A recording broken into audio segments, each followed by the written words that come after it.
அனைவருக்கும் வணக்கம். என் லைஃப்பில் இந்த மாதிரி ஒரு பெயின்ஃபுல்லான ஒரு சுச்சுவேஷனை நான் ஃபேஸ் பண்ணதே கிடையாது.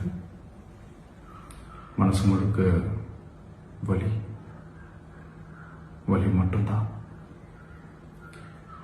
இந்த சுற்றுப்பயணத்தில் என்னென்ன மக்கள் பார்க்க வராங்க, அதுக்கு ஒரே ஒரு காரணம் தான் அவங்க என் மேலே வச்சிருக்கிற அன்பும் பாசம். அந்த அன்புக்கும் பாசத்துக்கும் நான் எப்பவும் கடமைப்பட்டிருக்கிறேன். அதனால தான் இந்த சுற்றுப்பயணத்தில் மற்ற எல்லா விஷயங்களையும் தாண்டி மக்களுடைய சேஃப்டி, அதில் எந்த காம்ப்ரமைஸும் பண்ணிடக்கூடாதுன்றதுக்காக தான் அது என் மனசில் ரொம்ப ஆழமாக இருக்கும் அந்த எண்ணம்.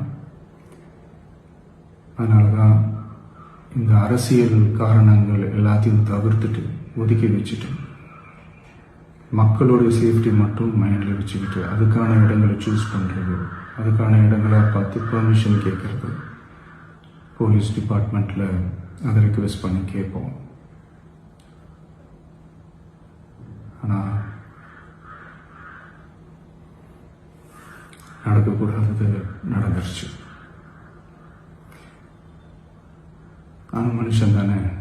அந்த நேரத்தில் அத்தனை பேர் பாதிக்கப்பட்டு இருக்கும்போது எப்படி அந்த ஊரை விட்டுட்டு என்னால் கிளம்பி வர முடியும்?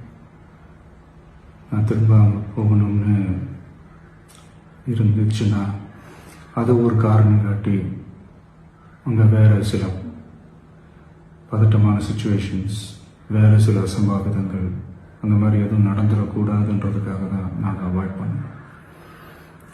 இந்த நேரத்தில் சொந்தங்களை இழந்து தவிக்கிற இத்தனை குடும்பங்களுக்கும் என்னுடைய ஆழ்ந்த இரங்கலை தெரிவிச்சுக்கிறேன். எனக்கு தெரியும், என்ன சொன்னாலும் இது ஈடையாகாதுன்னு எனக்கு தெரியும்.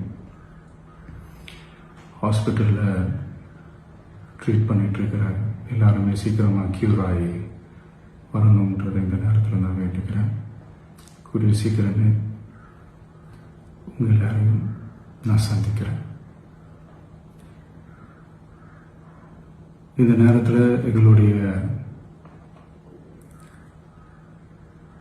வலிகளை, எங்களுடைய நிலைமையை புரிஞ்சுக்கிட்டு எங்களுக்காக பேசின அரசியல் கட்சிகளை சார்ந்த நண்பர்கள், தலைவர்கள் அனைவருக்கும் என்னுடைய நன்றியை தெரிவிச்சுக்கிறேன்.